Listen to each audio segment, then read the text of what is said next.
Hello বন্ধুরা, যারা যারা ভাবছো ডিপ্লোমা ইন ফার্মেসিতে অ্যাডমিশন হবে, সব থেকে গুরুত্বপূর্ণ আপডেট তাদের জন্য। ভিডিওটি শুরু করার আগে চ্যানেলে নতুন এলে সাবস্ক্রাইব করুন মেট্রিক বাংলা। নাও আমি কবির, তো চলুন শুরু করা যাক। ডিপ্লোমা ইন ফার্মেসির তরফ থেকে অফিসিয়াল নোটিশ জারি হয়ে গেছে। তো West Bengal state council of technical and vocational education and skill development এর তরফ থেকে অফিসিয়াল নোটিশ জারি হয়ে গেছে। এই নোটিশটি আমি ভিডিওর ডেসক্রিপশনে দিয়ে দেবো, তো আপনারা ওখান থেকে সরাসরি দেখতে পারবেন, বা অফিসিয়াল ওয়েবসাইটে আপনারা ভিজিট করলে অফিসিয়াল দেখতে পারবেন। তো এই ভিডিওতে আমি কী কী আলোচনা করতেছি, এই ভিডিওতে আমি আলোচনা করতে চলেছি অ্যাপ্লিকেশন ফিস কত, কবে অ্যাপ্লিকেশন শুরু হয়ে যাবে, এই সব কিছু, এবং কোন কোন স্ট্রিম এই ফর্ম ফিল আপ করতে পারবে, তো তাদের জন্য গুরুত্বপূর্ণ আপডেট। তো চলুন, ইম্পর্টেন্ট ডেটস এখানে কি বলছে। ইম্পর্টেন্ট ডেটস এখানে বলছে অনলাইন অ্যাপ্লিকেশন, এখানে এই ওয়েবসাইট https://sctedbed.wbgov.in এই ওয়েবসাইটে আপনারা অ্যাপ্লিকেশন ফর্ম ফিল আপ করতে পারবেন, বা আমি এই ওয়েবসাইটের লিঙ্ক আমি ভিডিওর ডিসক্রিপশনে দিয়ে দেবো, আপনারা ওখান থেকে সরাসরি চলে যেতে পারবেন। তো ডেট অফ অনলাইন অ্যাপ্লিকেশনটি কবে খুলবে, বা আপনারা কবেই অ্যাপ্লিকেশনে অনলাইন অ্যাপ্লাই করতে পারবেন। তো 24 সেপ্টেম্বর 2025, অর্থাৎ 24 সেপ্টেম্বর থেকে শুরু হতে চলেছে এই অনলাইন অ্যাপ্লিকেশন। তারপর last date of submission online application, শেষ ডেট কবে হবে অনলাইন অ্যাপ্লিকেশন করার জন্য।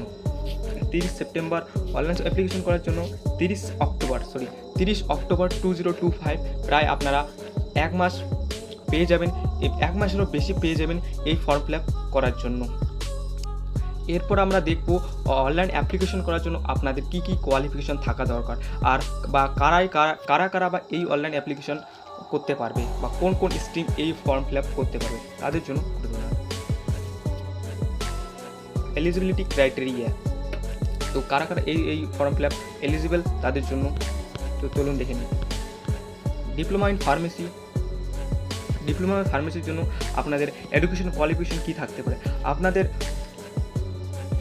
থাকতে হবে ক্লাস 12-এ বায়োলজি, কেমিস্ট্রি, ম্যাথামেটিক্স, ফিজিক্স।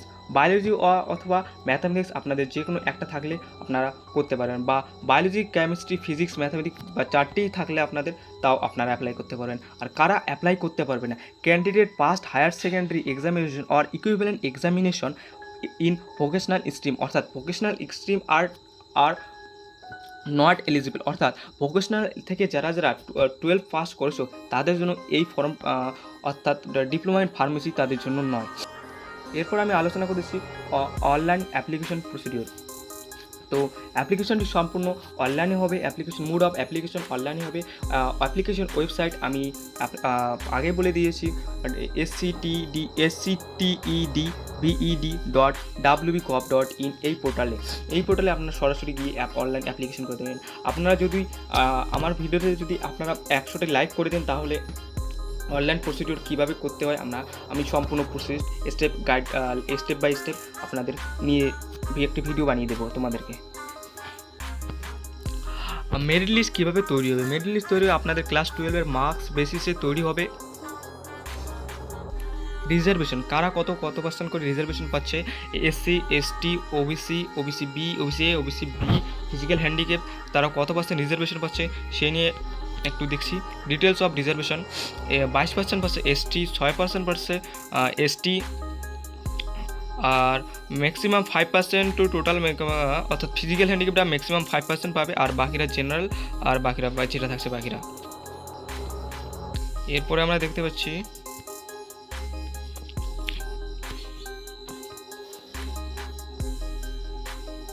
এরপর institute of pharmacy, diploma in pharmacy institute, কতগুলো ইনস্টিটিউটে ডিপ্লোমা ইন ফার্মেসি করানো হয়।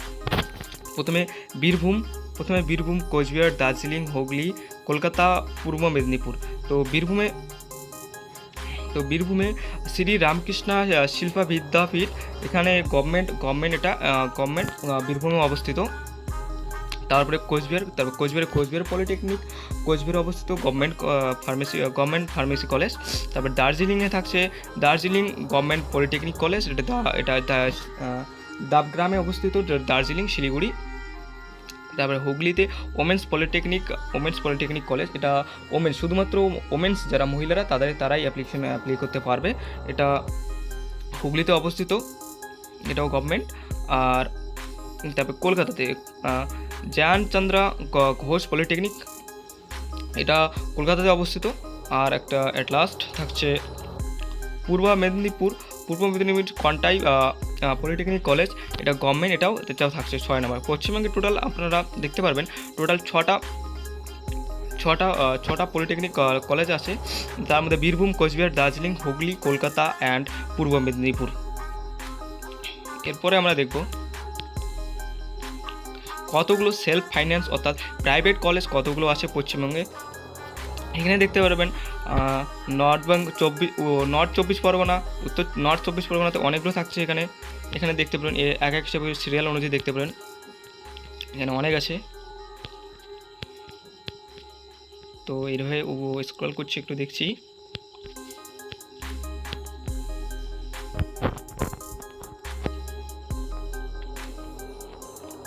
টোটাল ওয়েস্ট বেঙ্গলে সেলফ ফাইন্যান্স অর্থাৎ প্রাইভেট কলেজ আছে 178, 178টি। ওয়েস্ট বেঙ্গলে 178টি সেলফ ফাইন্যান্স অর্থাৎ প্রাইভেট কলেজ আছে। যারা অবশ্য গভর্নমেন্টে না পেয়ে প্রাইভেটে পড়বে, কিন্তু তাদের জন্য বলছি গভর্নমেন্টে পড়লে কিন্তু অনেক 5 থেকে 6 হাজারের মধ্যে পুরো কোর্স কমপ্লিট হয়ে যাবে। আর প্রাইভেটে পড়লে 1.5 লাখ থেকে 4 লাখ বা 3 লাখ যেটা কলেজ সেরকম করে নেয়। র্যান্ডমলি যে কোনো একটা এখন সেলফ ফাইন্যান্স পলিটেকনিক কলেজ অর্থাৎ ডিপ্লোমা ইন ফার্মেসি কলেজ দেখে নিচ্ছি। যেমন এখানে দেখতে পারবেন কোচবিহার এখানে দুটো থাকছে। কোচবিহার একটা Dooars institute of pharmaceutical science and research, আর নিবেদিতা ফার্মেসি কলেজ, এটা নিবেদিতা ফার্মেসি কলেজ আমি এইবার নতুন যুক্ত হয়েছে, এটা কোচবিহারে অবস্থিত। আর আরও অনেক কলেজ আছে, তার মধ্যে যেমন হাওড়াতে অনেক আছে, হাওড়াতে আছে, হুগলি, হাওড়া অনেক আছে এরকম। মুর্শিদাবাদ এখানে দেখতে পাচ্ছেন। মুর্শিদাবাদে সব থেকে বেশি অনেক কলেজ আছে, নদিয়া, বীরভূম, পশ্চিম বর্ধমান, পশ্চিম মিদনাপুর, এরকম অনেক দেখতে পারবেন। পশ্চিম মেদিনীপুর, উত্তর দিনাজপুর অনেক। তো ভিডিওটি এই পর্যন্তই ছিল। যারা ভাবছো 2025-26 অ্যাডমিশন হতে চাচ্ছ তারা, বা গভর্নমেন্ট কলেজে অ্যাডমিশন হবে, তাদের জন্য সবথেকে গুরুত্বপূর্ণ আপডেট। আর ভিডিওটি ভালো লাগলে তো আপনাদের বন্ধুদের সঙ্গে শেয়ার করুন এবং ভিডিওটি লাইক দিন। আমি আশা করছি 100টা লাইক আপনারা করবেন এবং বন্ধুদের সঙ্গে শেয়ার করবেন। ধন্যবাদ।